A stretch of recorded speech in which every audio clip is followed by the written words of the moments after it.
Bonjour à tous, bienvenue dans ce webinaire qui est aujourd'hui dédié aux produits agroalimentaires et au lifestyle français au Japon. Donc organisé par la Chambre de commerce et d'industrie franco-japonaise. Ce webinaire, donc, nous avons la chance d'être accompagnés d'Adriana qui va pouvoir vous apporter tout son éclairage et un très beau témoignage d'une belle marque française, Luna, qui a très fortement réussi au Japon et qui est en pleine phase de développement. Également à mes côtés, Mélanie Lebris, qui travaille à la Chambre de commerce et d'industrie, qui est notre spécialiste sur les produits B2C, donc les produits retail, notamment dans l'agroalimentaire, tout ce qui est food and beverage, et qui a une forte expérience déjà, notamment au niveau des French Fairs qu'on va vous présenter. Donc des opérations auprès des grands magasins, mais pas que, pour présenter vos produits. Ainsi que moi-même, Ophélia Glass, qui suis en charge de l'équipe Business Développement au sein de la CCI France-Japon, donc qui a pour but d'accompagner les entreprises françaises, quel que soit leur domaine d'activité, dans le cadre de leur implantation au Japon. En termes de déroulé, donc ce webinaire va durer à peu près 50 minutes. Nous proposons une présentation d'une quarantaine de minutes et laisser libre cours à vos questions afin d'y répondre sur les 10 dernières minutes via comme indiqué ici sur votre écran, via le module questions-réponses du webinaire. Le webinaire est enregistré. Il sera diffusé en replay sur le site de la Chambre de commerce et d'industrie franco-japonaise, mais également sur le site de la Chambre de commerce et d'industrie internationale, France Internationale. Donc n'hésitez pas à vous y référer si vous avez besoin de revisiter les informations qu'on va vous donner de façon assez rapide, mais elles sont complètes et exhaustives. En ce qui concerne la fin, donc après les questions, nous aurons un sondage qui sera mis à votre disposition. Ça nous permet de toujours améliorer le contenu, mais également le contenant de nos formations. Donc n'hésitez pas, si vous avez des recommandations ou si ça vous a plu, à également nous en faire part.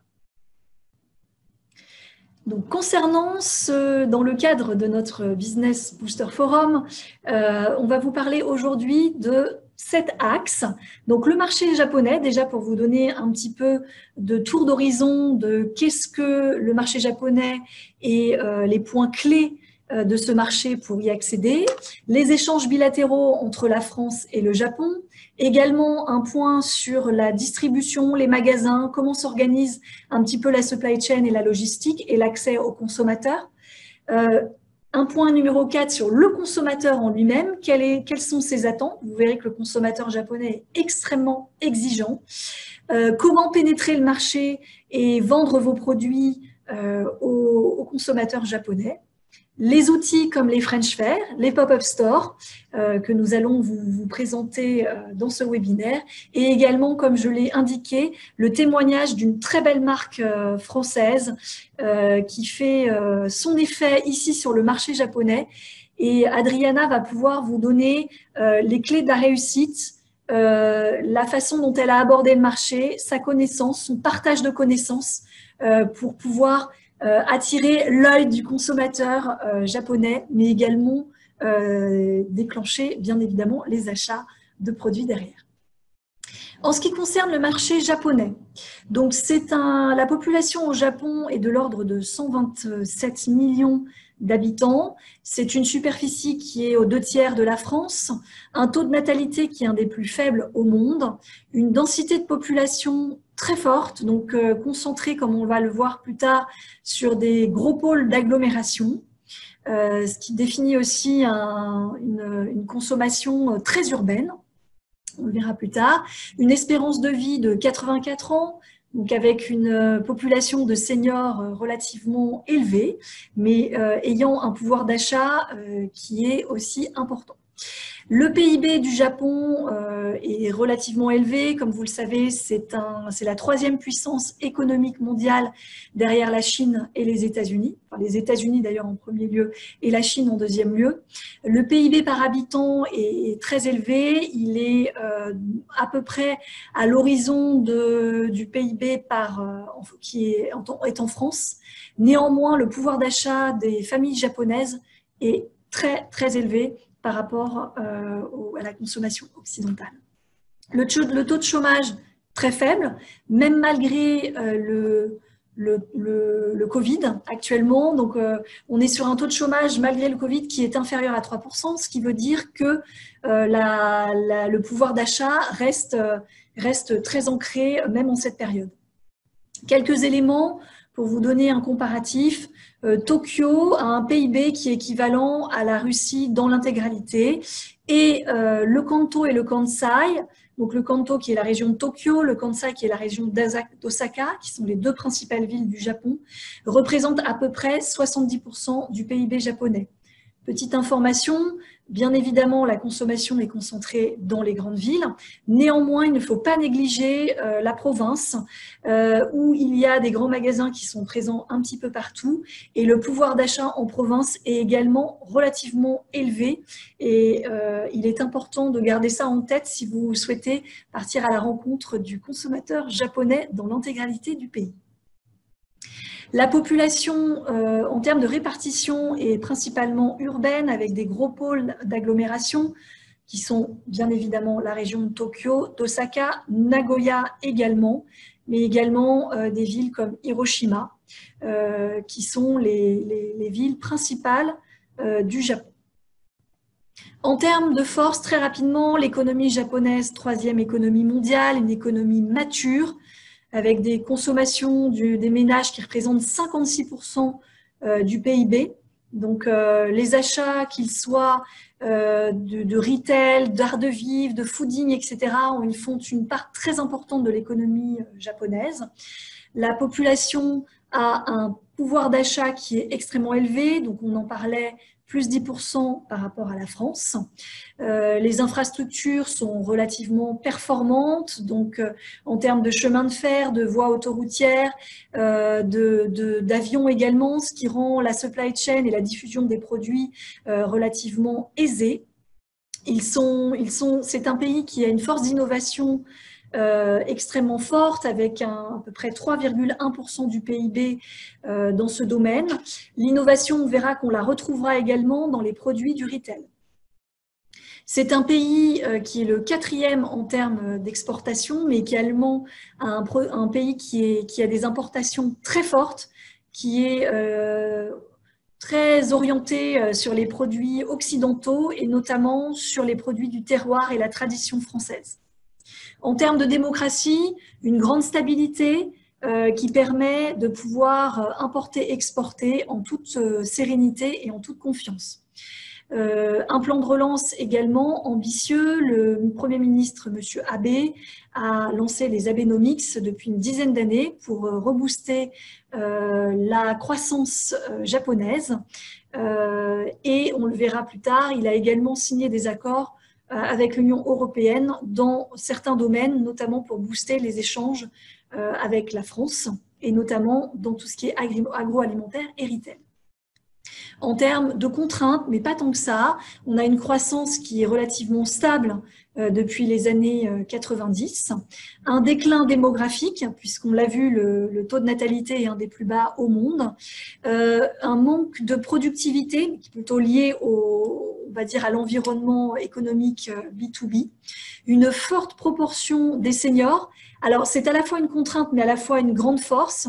Les seniors sont de très grands consommateurs avec un pouvoir d'achat élevé. Donc, c'est aussi un des forts axes d'accès au Japon. Les contraintes sociales peuvent être fortes. Il y a une aversion au changement. Alors, aversion au changement de façon générale sur les traditions. Par contre, comme vous le verrez, les Japonaises sont très enclins à l'innovation en termes de produits. En ce qui concerne la démographie, on en a parlé. Vous pouvez voir sur le graphique qu'on a une population donc, qui est relativement petite dans la jeunesse, une population qui décroît avec le temps dans la zone des 15-64 ans et une population qui augmente avec le temps dans la zone des 65 ans. Aujourd'hui, l'évolution de la consommation, alors elle est quand même relativement stable autour d'un axe qui est un indice 0. Il y a eu une très forte augmentation l'année dernière en septembre 2019 puisque la TVA a augmenté en passant de 8% à 10% au mois d'octobre, donc une recrudescence de la consommation en amont de cette augmentation de la TVA qui a conduit à une consommation un petit peu plus faible sur le début du premier trimestre 2020, mais également un impact très fort, comme vous avez tous pu le constater également en France, au mois de mars avec l'impact du Covid. La consommation aujourd'hui reprend dans des modes beaucoup plus standards. L'état d'urgence a été levé au début du mois de juin et on verra néanmoins que la consommation s'est quand même maintenue, notamment via le biais du e-commerce. C'est un marché attractif, le Japon, un marché mature, comme on l'a dit, un pouvoir d'achat élevé, une concentration sur les 40-65 ans qui ont le pouvoir d'achat le plus élevé de toute la tranche démographique, des infrastructures et une distribution efficace, on en parlera tout à l'heure. Le yen, très important, qui est relativement stable, donc si vous souhaitez avoir des échanges avec le Japon, vous n'avez pas trop de risque de change et ça c'est important. Également une politique ouverte sur le tourisme et c'est un fort enjeu puisque aujourd'hui le tourisme est très important au Japon, notamment de populations asiatiques mais également occidentales et ce sont aussi ces touristes qui sont des grands consommateurs, notamment au niveau des grands magasins. Les opportunités dans le retail, dans le B2C. Donc le Japon est très très ouvert sur tout ce qui est agroalimentaire, donc appelé également food and beverage, sur l'habitat, la décoration, la santé, tout ce qui est mode et création, loisirs et sport. Donc sport, n'oubliez pas, si vous êtes dans le domaine du sport, que les JO auront lieu normalement l'année prochaine. Donc c'est aussi un des axes de développement, mais tout à fait aussi orienté sur les accessoires de mode, la bijouterie et les cosmétiques. Ce sont les principaux, mais pas que, mais relativement exhaustifs, les opportunités que vous ayez dans le retail. Au niveau des échanges bilatéraux, donc la France et le Japon ont un historique d'import-export très important. Comme je l'ai dit, donc la part du Japon dans les exportations françaises est de 1,2%. Ça paraît assez peu, mais ça représente des montants relativement importants. La France est le 4e investisseur au Japon. Les produits français sont extrêmement valorisés, on le verra plus tard au Japon. Donc la France est vraiment en odeur de sainteté dans ce pays, et notamment via la qualité et les produits du terroir que nous savons apporter. En termes d'échanges agroalimentaires, donc, c'est un domaine, comme vous le savez, alors ce n'est pas que uniquement l'agroalimentaire qui est le domaine de prédilection, mais c'en est un. Donc, le Japon et la France ont des relations extrêmement privilégiées. Il y a à peu près 420 filiales françaises présentes au Japon, tous secteurs confondus, dans ce domaine. Le marché japonais est très exigeant, mais il est payant. On explique ici qu'on ne peut pas rentrer dans le marché si on n'a pas d'importateur. C'est la clé d'entrée sur le marché pour pouvoir distribuer vos produits, quels que soient vos canaux de distribution en aval. Voilà, le consommateur est en recherche d'originalité, de nouveauté, mais surtout, et on appuiera ça plus amplement, sur la qualité. En termes de consommation, sur l'agroalimentaire, on a une consommation qui est très orientée vers l'extérieur, donc le consommateur japonais est très friand de produits qui viennent de l'international. L'agroalimentaire, l'alimentaire, de façon générale, rime avec la bonne santé. Il y a énormément d'influence de modes de vie occidentaux et aussi à cause du vieillissement de la population qui vont avoir un impact sur le choix des produits. Et le pouvoir d'achat qui est élevé, comme on l'a dit. Et dans ce pouvoir d'achat, une énorme partie est liée à l'alimentation. Pour information, très rapidement, il y a un accord qui a été signé entre le Japon et l'Union européenne, donc également avec la France, qui est l'accord de partenariat économique, l'APE, qui a été signé en février 2019 pour essayer de booster au maximum les exportations européennes vers le Japon, avec une croissance de 9 points envisagée grâce à cet accord. L'accord couvre principalement le domaine agricole en termes de tarifs douaniers, mais également l'automobile. Donc, quelques informations sur les barrières tarifaires. Donc, les produits de catégorie A, par exemple les confiseries, il y a eu une suppression des droits de douane qui a été faite grâce à cet accord. Catégorie B, des droits de douane qui vont diminuer progressivement jusqu'à être à 0, notamment dans le domaine de la chocolaterie. Et la catégorie R, qui sont une diminution progressive. Ça n'atteindra pas 0, mais les droits de douane diminuent au fur et à mesure, notamment pour tout ce qui est de la viande bovine. Il est important de savoir que les taxes ont également énormément baissé dans le domaine du vin, ce qui a fait repasser le vin français en haut du podium, alors que le vin chilien commençait à être un peu plus vendu parce que les taxes leur étaient plus favorables. L'effet de l'APE sur le commerce, on voit une très forte augmentation dans les relations sur l'aérospatiale, mais également le vin, comme on l'a dit, avec plus 16% sur l'année 2019. Les articles de voyage et de maroquinerie, plus 13%. L'automobile, plus 10%. Et les produits alimentaires, notamment dans le domaine laitier et du fromage, plus 13%. Donc cet accord a eu un effet extrêmement positif sur la consommation des Japonais et les exportations françaises vers le Japon. En termes de distribution, de magasins et d'e-commerce, il faut toujours avoir un importateur, donc il y a un exportateur en France qui va parler à un importateur au Japon. Le système de distribution est relativement complexe dans ce pays, donc n'hésitez pas à vous faire accompagner. La CCI peut vous présenter notamment des importateurs qui pourront être votre premier pied d'entrée dans ce pays. En termes de distribution, 4 grands axes, donc ce qu'on appelle les DEPATO, les Department Stores, donc, qui sont les grands magasins, l'équivalent du Bon Marché, des Galeries Lafayette et du Printemps, et qui ont une renommée extrêmement forte et un état, une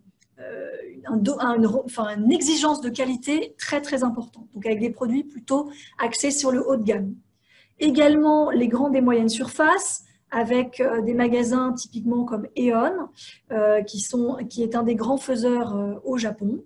Les combini, qui sont des magasins de proximité, des petites supérettes, qui notamment sont pas mal implantés dans le domaine alimentaire, mais qui vendent également des produits de première nécessité, autres que de l'alimentaire, et les épiceries fines. Vous avez ici en très détaillé à peu près le nombre de points de vente que vous pouvez retrouver par rapport à chaque type de segmentation du marché, et également ici les magasins principaux qui sont présents sur la place japonaise. Les grands magasins, un zoom focus sur les grands magasins. Donc les grands magasins ont commencé à avoir une expansion au début du XXe siècle. On a vu des très très célèbres magasins qui se sont développés après la Deuxième Guerre mondiale. Le réseau était ultra morcelé dans un premier temps, puis dans les années 90, il y a eu une crise financière qui a amené après, dans les années 2000, à avoir des regroupements de ces grands magasins, donc qui se sont consolidés avec de très grands groupes, notamment Daiumaru qui s'est adjoint à Matsuza Kaya, et également le regroupement d'Isetan et de Mitsukoshi, qui sont aussi les très très gros faiseurs au Japon. Les grands magasins, ce sont des organisations extrêmement structurées, très hiérarchisées. L'anglais est très peu parlé, la prise de décision est relativement lente, et c'est là où nous vous recommandons de vous rapprocher d'un partenaire. La CCI peut vous aider, puisque nous avons des opérations, on vous les présentera, qui sont déjà en place avec ces grands magasins, avec qui nous sommes très habitués à travailler. Le grand magasin a un rôle central dans la consommation japonaise. C'est lui qui est porteur de grandes marques occidentales. C'est une très bonne porte d'entrée sur le marché japonais. Ce sont des géants de la consommation. Ils organisent également, comme on le verra plus tard, des semaines françaises. Ils sont axés avec un gage de qualité, donc vous aurez accès, si vous y participez, à des CSP+, qui sont en recherche de qualité et de produits haut de gamme, avec bien évidemment des prix élevés associés, le consommateur japonais étant prêt à mettre le prix pour la qualité. Là. De façon générale, tous les grands magasins sont organisés, ont des caractéristiques communes, donc avec un étage, donc des étages dédiés à l'habillement, des sous-sols dédiés à l'alimentaire, un petit peu comme c'est le cas en France aux Galeries Lafayette et au Printemps, gourmet notamment. Des rez-de-chaussée qui sont très axés, comme en France, sur le cosmétique et les accessoires de mode, et un étage dédié à tout ce qui est maison, décoration. Le marché de les ventes d'alimentaires se font principalement via les supermarchés, via les convenience stores, les combini dont nous avons parlé, les magasins génériques, mais également via les department stores. Ici, les department stores sont sur du haut de gamme, du gourmet, avec de très belles marques, notamment françaises, qui ont réussi à s'insérer, à être référencées dans ces grands magasins gourmets, dans le secteur, le département gourmet. Un focus sur le e-commerce. Le e-commerce, comme vous le pouvez constater sur ce graphique, le Japon est le 4e pays à e-commercer et principalement dans le domaine du retail à plus de 50%. Le e-commerce évolue au fur et à mesure des années et n'est pas prêt de s'arrêter. Et ce qui est important là de savoir, c'est que les Japonais, contrairement aux autres pays principaux qui travaillent dans le e-commerce, attendent d'avoir des prix plus bas dans le e-commerce. Donc le e-commerce est un outil, un vecteur d'accès au marché japonais. Néanmoins, si vous souhaitez vous mettre sur des produits haut de gamme, vous deviez privilégier en priorité le offline, donc le retail de standard. Sur le e-commerce, donc ce qui s'achète en priorité sont bien évidemment le food and beverage, mais également tout ce qui est publication, donc magazines, journaux, etc. Les voyages, la cosmétique, les vêtements, les accessoires et à moindre mesure les médicaments et les produits de la santé. Les cyberacheteurs sont des acheteurs soit qui achètent pour le plaisir, donc qui est population plutôt masculine de 30 à 40 ans, sur des achats compulsifs, mais également il y a des chercheurs de marques qui sont plutôt une population assez diplômée, cultivée, qui est un petit peu plus âgée et qui va avoir un pouvoir d'achat important, qui recherche de la qualité. Et ils cherchent également des prix, comme on l'a vu. Donc ça, c'est souvent les femmes jeunes qui vont s'orienter sur cette recherche-là. Et il y a également, pour finir, les achats par nécessité, donc qui sont portés par une population un peu plus âgée, éduquée, avec des revenus supérieurs. Le consommateur japonais, qui est-il? Alors, c'est un profil assez particulier. Il est relativement diversifié. Néanmoins, on a des profils assez matures et axés sur la sophistication, donc qui attendent énormément de goût, de finesse et de qualité. La population des 20-25 ans dépense selon leurs moyens. Eux, ils sont axés sur des mots-clés comme les achats intelligents, sérieux, raisonnables, pas chers, mais modernes et avec cet état d'esprit un petit peu mignon.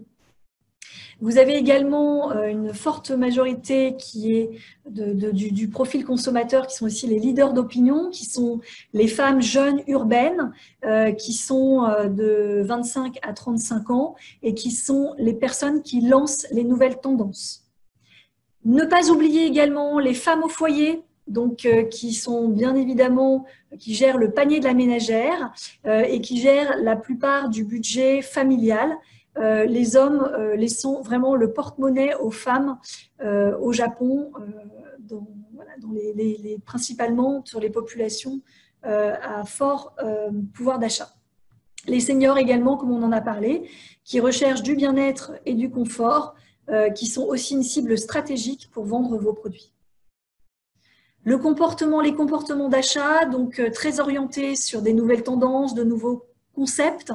Donc, les cycles produits au Japon sont relativement courts. Il faut vraiment avoir des produits qui sortent de l'ordinaire. Il faut vendre son origine, avoir un storytelling, donc une belle histoire à raconter pour pouvoir capter l'attention des consommateurs japonais. Ils sont très sensibles aux produits naturels, à l'environnement, à tout ce qui est éthique et bio. Ils sont prêts à payer le prix pour la qualité. La présentation visuelle est extrêmement importante, notamment l'emballage, avec des emballages petits formats individuels, donc important de savoir ça avant de vous lancer sur le marché japonais. Également une tradition du cadeau qui est très importante, tout ce qui est produits qui peuvent être offerts comme un cadeau et considérés comme très qualitatifs a beaucoup de chances de s'implanter et de plaire aux consommateurs japonais. Une forte saisonnalité, donc régulièrement les grands magasins organisent des opérations en fonction des saisons et les produits bien spécifiques y sont vendus de façon importante. On a la chance en France de bénéficier d'une excellente image de marque au niveau du Japon, notamment avec tous les produits de luxe qui sont implantés portés principalement par le groupe LVMH, bien entendu, mais également des petites marques dans le luxe et les biens de consommation qui mettent la qualité française en exergue. Le Japon est un pays mature et sophistiqué, donc ça, c'est un des motifs d'achat très puissants, hein, la créativité, l'originalité, l'innovation. N'hésitez pas à valoriser votre offre, à vous différencier, parler de votre ADN, de votre qualité, la technique, l'expertise de votre marque. Ça va être des points qui vont être très très importants pour un acheteur d'un grand magasin, mais également un consommateur, donc le client final. On voit également une émergence très forte de nouveaux besoins par rapport au vieillissement de la population. Comment pénétrer le marché japonais?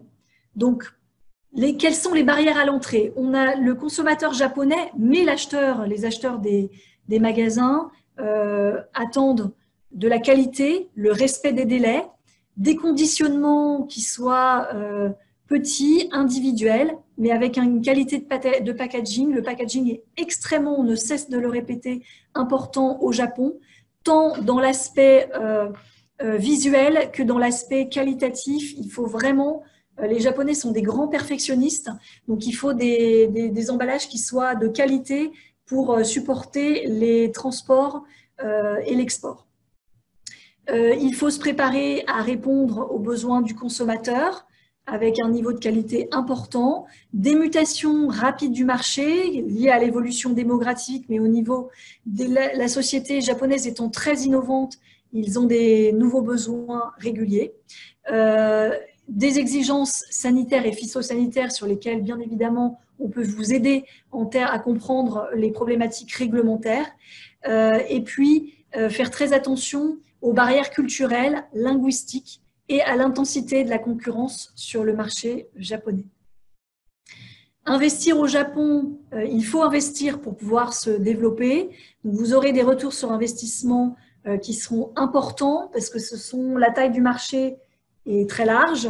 Les consommateurs japonais sont... Alors, en B2B, il y a une fiabilité des paiements, les marges sont correctes et les stratégies long terme, une fois qu'elles sont assises, se font dans la confiance.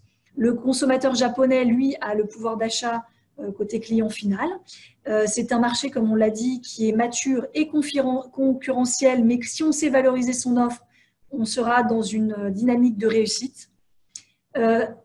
Présenter ses marques au Japon, ses produits, les faire acceptés par le consommateur japonais, c'est très important, c'est un grand gage de qualité et comme un label en fait, notamment pour l'accès après vers des marchés d'Asie qui, quand on a vendu au Japon, sont beaucoup moins regardants pour eux, c'est le label qualité et ils vont se lancer dans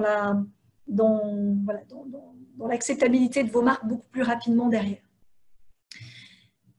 Très rapidement sur cette slide, pour pouvoir travailler efficacement au Japon, il faut bien se préparer en amont et se faire accompagner de partenaires. La CCI peut en être un pour vous accompagner sur vos premiers pas à la rencontre du consommateur.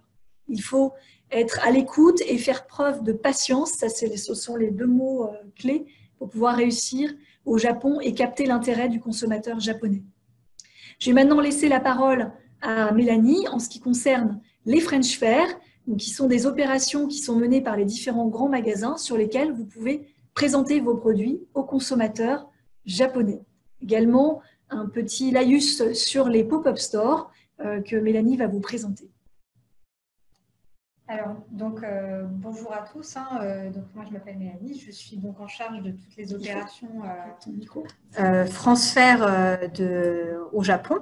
Donc, les France Fair ou semaines françaises, pour faire plus simple, sont des opérations de grande envergure mettant à l'honneur, bien évidemment, de son nom, la France et ses produits de qualité. Et ces semaines françaises sont organisées par les grands magasins dans tout le Japon. C'est-à-dire que chaque grand magasin a à sa taille sa semaine française qui accueille en général entre 30 000 personnes pour les plus petits et 450 000 visiteurs pour les plus gros, comme par exemple Isetan, Shinjuku ou Hankyu Umeda, sur 6 jours de vente en moyenne. Et ces événements ont lieu qu'une seule fois dans l'année dans chaque grand magasin. C'est-à-dire que chaque grand magasin a une date définie dans l'année et il ne change pas chaque année de date. C'est vraiment toujours aux mêmes dates et sur la même saisonnalité. Alors, en termes de détails, les semaines françaises, donc elles concernent principalement, on va dire, tous les produits de l'agroalimentaire, les accessoires de mode, bien évidemment, tout ce qui va être le lifestyle, hein, donc tout ce qui est des petits accessoires de décoration, etc. C'est quelque chose qui est très prisé sur les semaines françaises. Donc, je ne vais pas répéter ce qu'a dit tout à l'heure Ophélia, mais c'est vrai que on est quand même chez des grands magasins, il y a des critères qui sont non négligeables avec les grands magasins, qui sont la qualité, le packaging, ce sont des éléments auxquels il faut vraiment faire attention sur ces semaines françaises. Et à quoi elles servent? Donc, c'est à la fois des éléments de promotion en fait de votre marque et de vos produits, et c'est à la fois un tremplin en fait pour votre développement sur le Japon. C'est-à-dire que une fois que vous avez réussi à être accepté, ne serait-ce que sur une semaine française par un grand magasin, comme l'a dit tout à l'heure Ophélia, c'est un gage de qualité. Ça va vous ouvrir énormément de portes et booster votre développement sur le Japon. Donc, c'est vrai que ces grands magasins sont très difficiles à ouvrir. Donc, c'est pour ça que la Chambre de commerce a décidé de commencer des partenariats il y a à peu près 6-7 ans avec certains des grands magasins afin d'accompagner les marques françaises qui souhaitaient à terme être en relation avec les grands magasins, ne serait-ce que temporairement ou même sur du plus long terme. Il faut savoir que le référencement est très difficile, ça prend en moyenne 5 à 6 ans pour les plus chanceux, voire moins, enfin ça peut être un peu moins, mais en général ça prend beaucoup de temps. On l'a répété tout à l'heure, c'est un processus qui est très lent, très hiérarchisé et très structuré. Donc, c'est vrai que nous, on est là en tant que chambre de commerce pour accompagner les marques françaises qui souhaitent vraiment targeter ces grands magasins pour booster leur développement grâce à ces semaines françaises. Donc, le processus, si vous souhaitez participer à ces opérations, il est très simple. Pour tous les grands magasins, il vous faudra un partenaire. Vous ne pouvez pas passer en direct avec les grands magasins. Beaucoup d'entreprises françaises cherchent en direct à être mis en relation avec les acheteurs des grands magasins. Ce n'est pas possible malheureusement. Ils ne traitent jamais en direct avec les marques françaises. Ils vont toujours traiter avec le partenaire japonais. Donc, il vous faut un partenaire japonais. Donc, on a plusieurs étapes. Pour ceux qui ont déjà des partenaires, on va directement passer à l'étape inscription pour vous permettre de vous présenter. Encore une fois, les portes sont très, très difficiles à ouvrir. C'est-à-dire que même les partenaires japonais, parfois, ont du mal à avoir accès à ces grands magasins. Donc, nous, on travaille avec eux depuis un certain temps. Ils nous connaissent. On connaît leur manière de procéder, donc c'est pour ça qu'on a un peu plus de facilité à faire accepter certaines marques qui, toutes seules, n'auraient pas forcément réussi à ouvrir ces fermetures de porte ou à entrouvrir la porte pour accéder à un peu plus tard. Et on a un deuxième cas pour les marques qui n'ont pas de partenaire japonais. Donc, on se propose, bien évidemment, en partenariat avec la Team France Export, de vous trouver soit, dans un premier cas, lors d'une mission de prospection classique, un partenaire qui va vous accompagner non seulement sur les semaines françaises, mais aussi tout au long de votre développement sur le Japon. Donc ça, c'est vraiment en partenariat avec la Team France Export. Et dans un second cas, on peut vous proposer, si seulement les semaines françaises vous intéressent, on peut vous proposer l'accompagnement avec un importateur qui vous accompagnera spécifiquement, donc on appelle ça un importateur spot, qui vous accompagnera spécifiquement sur ces opérations. Donc il faut savoir que ces opérations, c'est quand même des tests marchés qui sont très importants et très révélateurs en fait de votre potentiel sur le marché, parce que ça va vraiment vous permettre d'avoir une connexion en direct avec le consommateur japonais, de voir si vous avez vraiment un potentiel, s'il y a un intérêt, si en termes de gamme vous êtes bien placé, s'il y a des choses à revoir, etc. etc.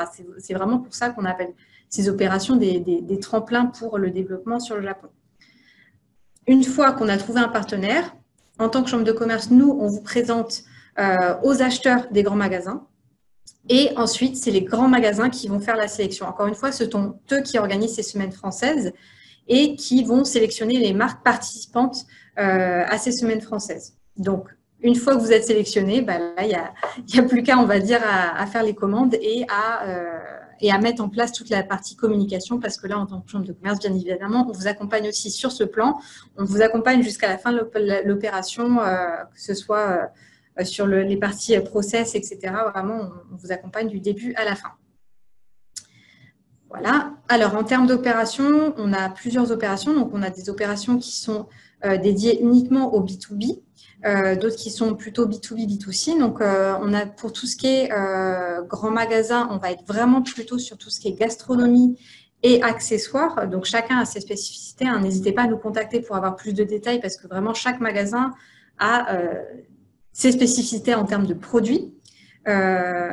Donc voilà, là, la prochaine édition qui va avoir lieu, c'est Mitsukoshi Nihonbashi, qui sera en octobre prochain. Donc ça va arriver très très vite. Et voilà, là on est déjà en place pour vous présenter sur les éditions prochaines qui vont avoir lieu notamment chez Isetan Shinjuku, Hankyu Umeda, Isetan Kyoto, etc., etc. Puis après, on a bien sûr les opérations qui sont en dehors des grands magasins, donc c'est-à-dire les salons un peu plus professionnels comme Rooms, qui est un salon plutôt lui axé sur le prêt-à-porter, les accessoires de mode et le lifestyle. Donc là, on n'est pas du tout dans la gastronomie. Et on a aussi du coup les opérations hors grand magasin qui sont là plutôt axées supermarché, donc avec les supermarchés Ion. Voilà.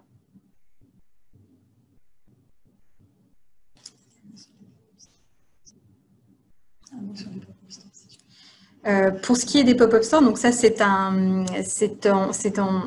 vrai qu'en dehors des French Fairs, donc ça c'est pas toujours évident. Sur les French Fairs, on peut pas forcément placer tous les produits que vous voudrez. Comme je l'expliquais tout à l'heure, on est plutôt sur des produits de petite taille. Et l'intermédiaire, c'est qu'on a les pop-up stores, donc qui sont qu'on a commencé depuis cette année, donc qui sont des partenariats avec les grands magasins. Encore une fois, donc là on vous accompagne de la même manière, c'est-à-dire qu'on vous présente aux grands magasins, c'est eux qui vont faire la sélection si oui ou non ils acceptent de vous faire un pop-up store, et puis après on met ensemble bien sûr tout en œuvre pour vous accompagner du début à la fin sur ces pop-up stores. Donc là encore disponible sur Isetan, Mitsukoshi, Hankyu, plutôt sur les grands magasins.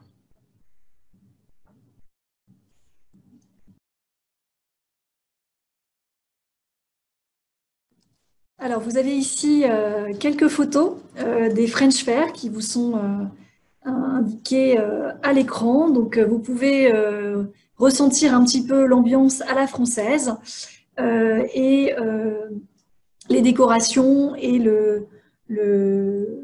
voilà, les différentes présentations des marques françaises que nous avons accompagnées lors de ces French Fairs. Je vais maintenant laisser la parole à Adriana pour son témoignage de sa très belle marque qui est en plein essor sur le marché japonais et qui va vous donner, à travers son vécu, les clés du succès pour le Japon.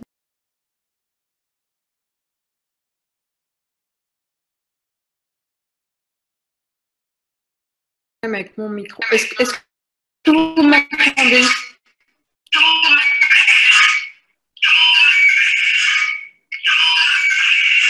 Attendez. Vous m'entendez? Parce que moi, je ne vous entends pas du tout.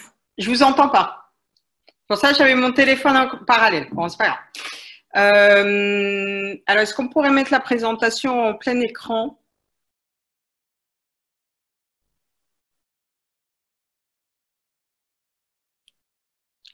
Bon, déjà, je vais démarrer. Merci Ophélia, Mélanie, de votre invitation. Donc, mon nom est Adrienne Archambault. J'ai travaillé en fait à la Chambre de commerce pendant un peu plus de 6 ans et j'ai travaillé sur le montage justement des French Fairs et la mise en place d'un partenariat avec Rooms, avec Mélanie. Et au bout de 6 ans, j'ai dû accompagner environ 80 marques sur toutes ces French Fairs. Il y a un petit peu moins d'une quarantaine de marques qui ont été acceptées parce que, comme disaient Ophélia et Mélanie, le marché est très, très sélectif. Et j'ai décidé donc de monter moi-même ma société et de proposer des produits qui me paraissaient pouvoir correspondre aux attentes du marché japonais. Donc, ma marque, très brièvement, s'appelle Aluna. C'est une marque d'accessoires qui sont faits en Colombie. C'est une marque éthique, sociale et chic, puisqu'on crée donc des sacs à main avec des tribus indigènes du nord de la Colombie qui s'appellent les Wayuu. Vous pouvez passer le slide. Merci. Donc, la spécificité, ce que j'ai fait avec cette marque, c'est que j'ai essayé de coller finalement à ce que j'avais pu voir lors des présentations de produits au French Fair et la réaction des buyers, donc aux spécificités du marché japonais. Donc, ce que j'ai fait, c'est que tout d'abord, j'ai choisi les artisans qui travaillaient avec la meilleure qualité en Colombie.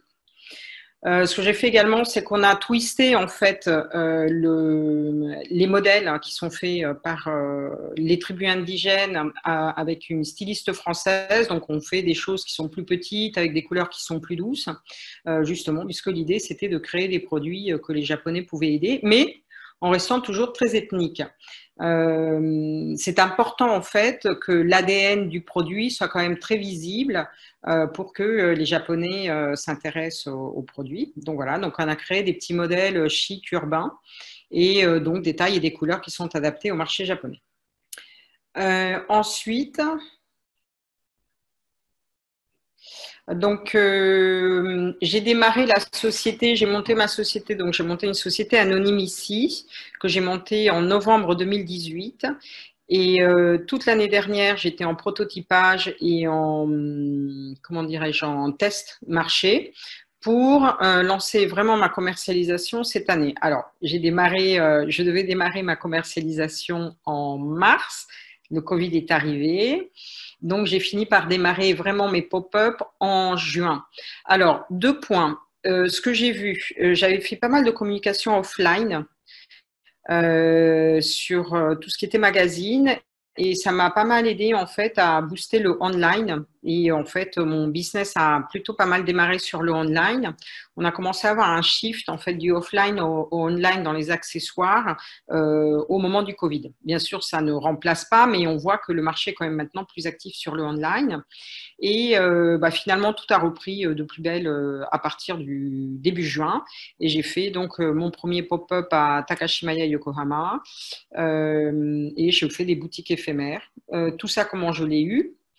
J'ai fait le salon Rooms, qui est un excellent salon parce que c'est un salon, donc sur l'accessoire, hein, j'entends, qui est un salon B2B et qui permet en fait d'être en contact avec des grands magasins ou avec des distributeurs qui viennent chercher de nouvelles marques.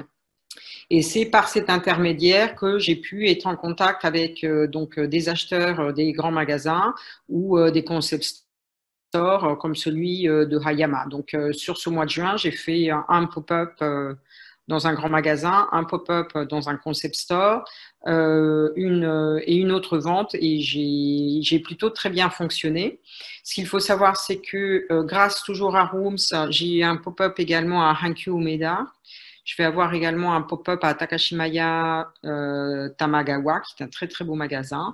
Enfin voilà, donc plutôt un bon démarrage. Je pense qu'on a réussi à trouver en fait le point style, storytelling, qualité qui peuvent plaire aux Japonais. Donc voilà, donc on a un e-shop aussi. Le e-shop est en anglais et en japonais.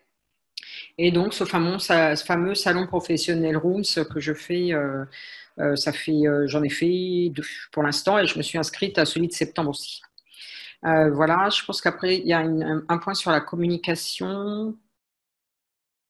Ouais. Donc là, sur la communication, offline très important. En fait, c'est un marché qui est assez spécifique dans ce domaine. Il y a un choix de magazines qui est absolument incroyable, et les Japonais restent très attachés à tout ce qui est papier. Donc, le offline est très important. Online aussi un peu.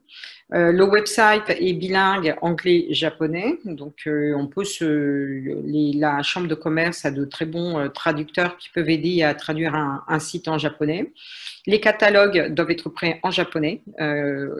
Les consommateurs japonais dans les grands magasins, même dans les concept stores, préfèrent quand même que ce soit dans leur langue et non pas en anglais, contrairement à d'autres pays d'Asie.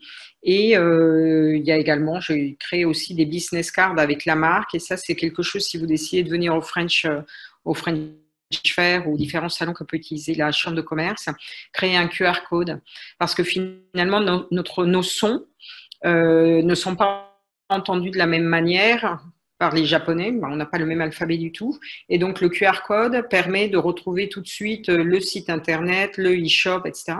Donc, ça vaut le coup de se créer un QR code. C'est gratuit, et ça permet de communiquer beaucoup plus vite sur sa marque à travers tout ce qui est iPhone, etc. Voilà, donc ça c'était pour ma présentation. Que dire de plus? Ce qui est important, je pense vraiment, c'est que quand on rentre dans un mindset de grands magasins ou de concept store japonais, on rentre de manière en fait avec un profil assez bas. Donc, on est vraiment au service du client. Je pense que ça, c'est un point qui est très, très important. Donc, les grands magasins, il y a beaucoup de choses qu'ils ne tolèrent pas. Ils exigent effectivement qu'on ait effectivement le même comportement que n'importe lequel de leurs vendeurs, puisque nous sommes au service du client. C'est quelque chose qui est très important. On est vraiment au service du client, et une marque qui rentre dans un grand magasin ou dans un pop-up, quel qu'il soit, doit vraiment avoir à l'esprit ce sens du service. Qu'est-ce que ça veut dire? Ça veut dire qu'on arrive un petit peu avant l'ouverture, ça veut dire qu'il faut rester jusqu'à la fermeture, avec des pauses bien sûr. Ça veut dire qu'on ne discute pas finalement sur la surface de vente, on est vraiment là pour servir le client. Ça veut dire aussi qu'il faut avoir un vendeur japonais, parce que souvent la clientèle japonaise ne veut pas faire de faux pas en vous parlant en anglais, et donc s'adressera plutôt aux vendeurs en japonais. En revanche, le fait que vous soyez là, même si on a parfois l'impression de faire un peu pot de fleurs, mais en fait pas du tout, c'est très utile dans la confiance du client dans le produit qui est là. Et puis de toute manière, si vous en avez la possibilité, vaut mieux être là, parce que vous voyez in vivo finalement ce que le client japonais apprécie ou pas de votre produit. Que dire de plus? Alors c'est assez amusant, parce que lorsque je vends en department store, je vends des produits plutôt chers. Je vends vraiment le haut du panier. Et quand je suis en concept store, je vends plutôt moins cher. Pourquoi? En department store, la clientèle est plus âgée et a des moyens plus élevés. En concept store, c'est plus jeune, ils viennent chercher effectivement de nouvelles tendances. Donc effectivement, en department store, on peut très bien vendre.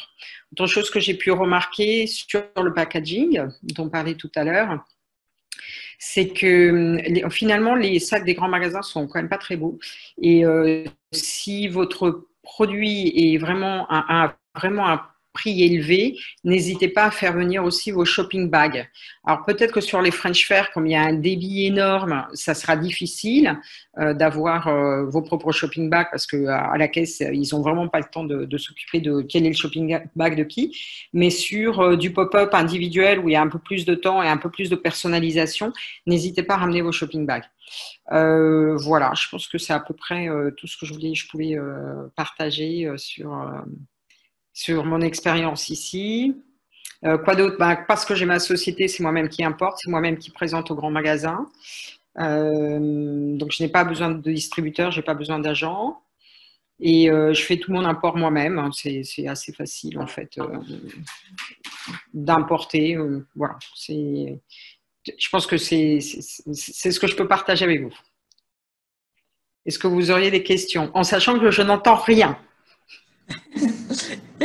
Merci Adriana en tout cas pour ton beau témoignage qui est basé vraiment sur le vécu. Donc c'est vraiment très intéressant. Si vous avez des questions, vous pouvez vous référer à l'onglet Q&R. On a déjà répondu à quelques-unes de vos questions dans le flow du webinaire.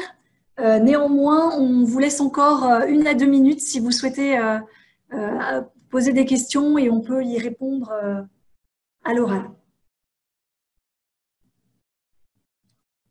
Alors, du coup, pour les meubles, vas-y, tu peux. Alors, du coup, je me permets de répondre à une question au niveau des meubles.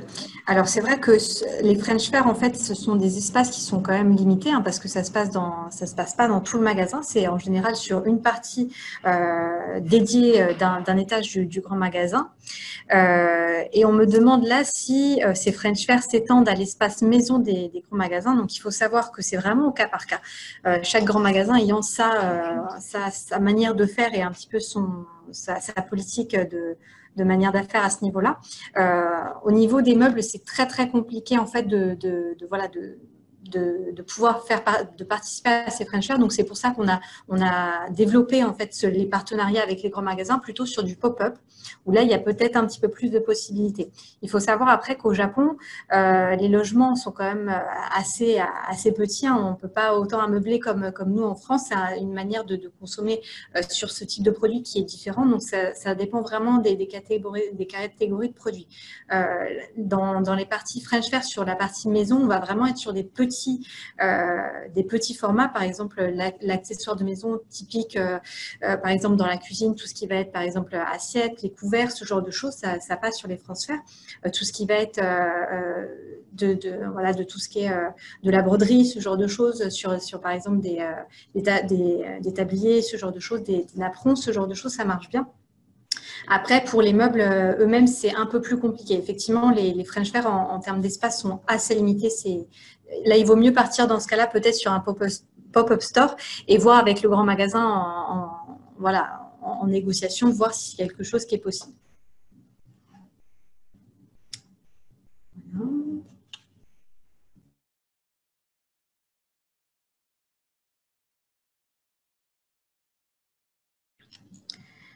Alors, on me demande s'il y a un bilan qui est fait avec l'acheteur après les French Fair. Alors oui, toujours.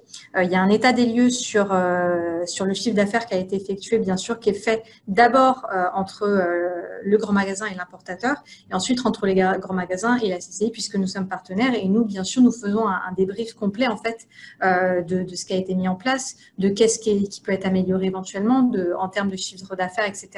Il y a vraiment un bilan qui est fait vraiment à chaque opération, même pas que sur les French Fair, en fait, sur les pop-up stores aussi. Il y a un bilan vraiment qui est effectué pour voir comment on peut avancer, bien sûr, par la suite, pour aider dans votre développement sur le Japon.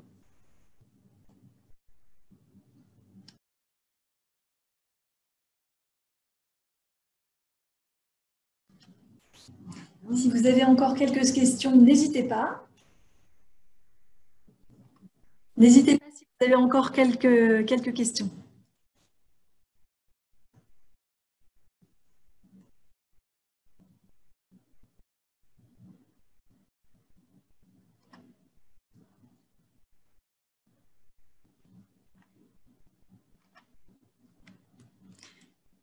Très bien.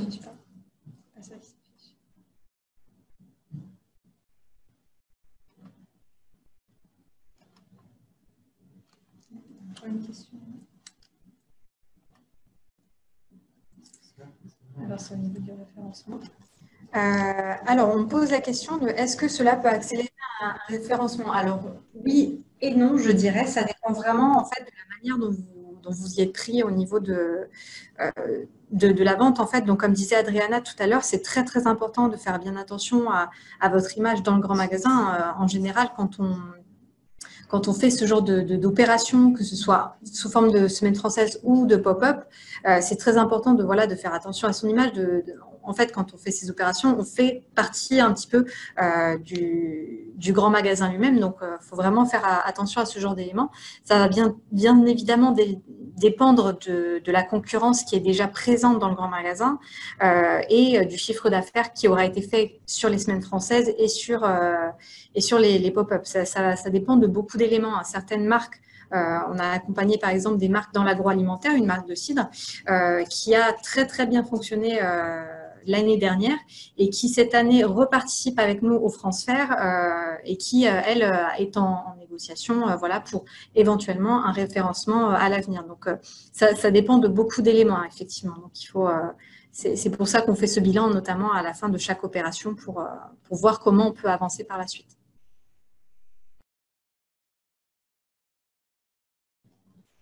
Très bien, merci beaucoup Mélanie, merci Adriana pour votre participation et votre réponse aux questions et ce très beau témoignage. Il est temps maintenant de nous laisser, enfin de se laisser. On vous propose un sondage en ligne comme je l'ai annoncé en début de webinaire. Si vous pouvez, s'il vous plaît, nous partager votre avis. Pour qu'on puisse améliorer les webinaires et que ça réponde au mieux à vos attentes. Merci beaucoup et très bonne journée à vous.